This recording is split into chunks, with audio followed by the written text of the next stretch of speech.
5 સાથેનો ગુણાકાર કરીએ. છઠ્ઠા વાળા હોય, સાતમા વાળા હોય, આઠમા વાળા ઈઝીલી 5 સાથેનો ગુણાકાર થાય ને. પણ ક્યારે વિચાર્યું છે થોડું અલગ આવે એમાં, કંઈક નવું હોય?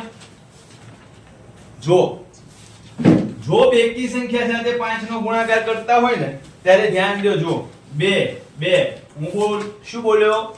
બેકી સંખ્યા એટલે 2 ગુણ્યા 5 કરતા હોય ને ત્યારે જવાબ હંમેશા 5 2 10 થાય. પાછો નાની સંખ્યા હતી એટલે 5 નો ગળિયો બોલી જઈએ. મોટી સંખ્યા આવે તો 22 ગુણ્યા 5. પહેલી વસ્તુ યાદ રાખજો, બેકી સંખ્યા સાથેનો ગુણાકાર હશે તો એકમનો અંક 0 જ આવશે. અને પછી આના અડધા લખી નાખો. 22 ના અડધા કેટલા થાય? 11. એટલો જ જવાબ આવે. મોટી સંખ્યા લખીએ આપણે 466 ગુણ્યા 5. એટલી મોટી સંખ્યા ન લેવી હોય તો થોડી નાની કરી નાખીએ.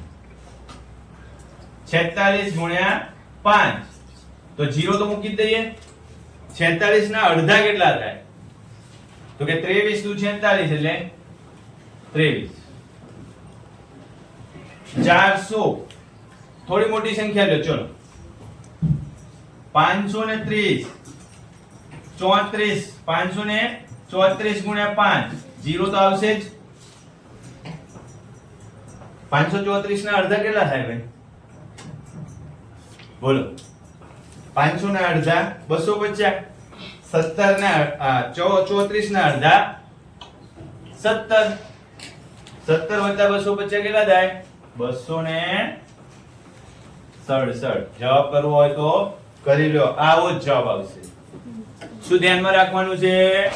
એકમનો અંક હંમેશા 0 અને બાકીની સંખ્યા કઈ? તો કે આગળ જે આપ્યું હોય એના અડધા મૂકવાના. કેટલા મૂકવાના? અડધા.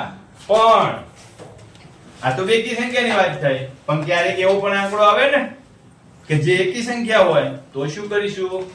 તો જો એકી સંખ્યા હોય ત્યારે શું કરવાનું? એકી સંખ્યા જોજો. એકડો એકી સંખ્યા છે. 1 ગુણ્યા 5 શું આવ્યું જવાબમાં? 5 ડો જ આવ્યો. એટલે એકમનો અંક શું આવશે? 5 જ આવશે. એકમનો અંક કેટલો આવશે? 5 જ આવશે. બરોબર? 3 વડે ગુણો. 3 ગુણ્યા 5 3 પંચા 15 આવ્યો ને પાંચડો. એકમનો અંક હંમેશા પાંચડો આવશે. હવે થોડી મોટી સંખ્યા લો. ચલો 31 ગુણ્યા 5 એટલે એકમનો અંક તો પાંચડો જ આવવાનો છે. એટલે પાંચડો લખી નાખ્યો. હવે શું ધ્યાન રાખવાનું હતું કે આ જે સંખ્યા છે એમાંથી એક ઓછો કરી દે. એક ઓછો કરીને બેકી સંખ્યા થઈ ગઈ 30. 30 ના અડધા કેટલા થાય? 15. ગણી લો. આટલો જ જવાબ આવશે. 31 ગુણ્યા 5 30 પંચા 150 અને 5 155. જો બીજો 101 ગુણ્યા 5 એક ઓછો કરો એટલે 100 થયા. 100 ભાગ્યા 2 એટલે 55. અને આ પાંચડો થઈ ગયા. ત્રણે પાંચડા. હજી થોડી મોટી સંખ્યા લઈએ. 417 લઈએ ભાઈ. હવે મને કહેજો કેટલો જવાબ આવશે? 417. એકમનો અંક 5. 417 માંથી એક ઓછો કરો એટલે 416 થઈ ગયા. તો 416 ના અડધા 208. કરી લો જવાબ. 208 જ આવશે. અને અહીં આવી જાય એટલે મને તમે આનો જવાબ લખાવો. ચલો 917 ગુણ્યા 5 આનો જવાબ કેટલો આવશે ઈ મને કહેવાનો છે. કોણ કહેશે? તમારે કહેવાનું. ચાલો કયો.